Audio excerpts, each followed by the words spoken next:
क्या आपको मालूम है कि हमारे देश में लाखों बच्चे हैं जिनका बचपन सिर्फ एक सपना है।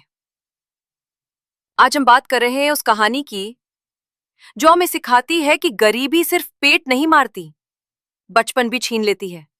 कहानी है लॉस्ट स्प्रिंग, जिसे लिखा है अनीश जंग ने। कहानी की शुरुआत होती है साहेब नाम के छोटे से बच्चे से, जो दिल्ली की सड़कों पर कूड़ा बीनता है। लेकिन उसके लिए यह कूड़ा सिर्फ गंदगी नहीं, एक उम्मीद है पेट भरने की और जिंदा रहने की।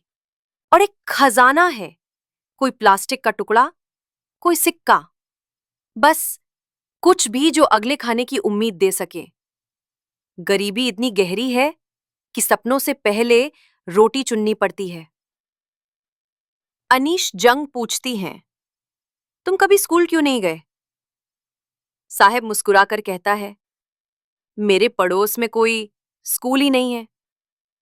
ये कहानी सिर्फ गरीबी की नहीं है, ये कहानी है खोए हुए बचपन की चीख की। इस हिस्से में लेखक दिखाती है कि कैसे गरीबी बचपन को लिगल जाती है और सपनों को सिर्फ जरूरतों तक सीमित कर देती है। अब कहानी हमें ले जाती है फिरोजाबाद, जहां बच्चे शीशे की चूड़ियां बनाते हैं। धुएं से भरे अंधेरे कमरों में काम करते हुए उनकी आंखों में न तो रोशनी बचती है, न सपने।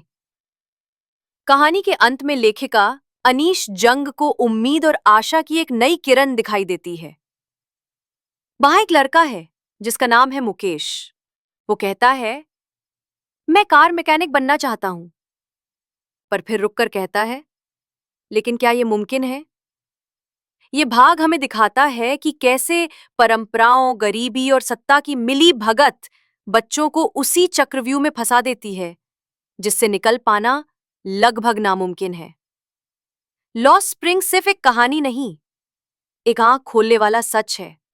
ये इन लाखों बच्चों की आवाज है जो बचपन में ही बूढ़े हो जाते हैं। अनीश जंग का सवाल सीधा है, क्या हम इतने बेबस हैं कि अपने ही बच्चों को बचा नहीं सकते?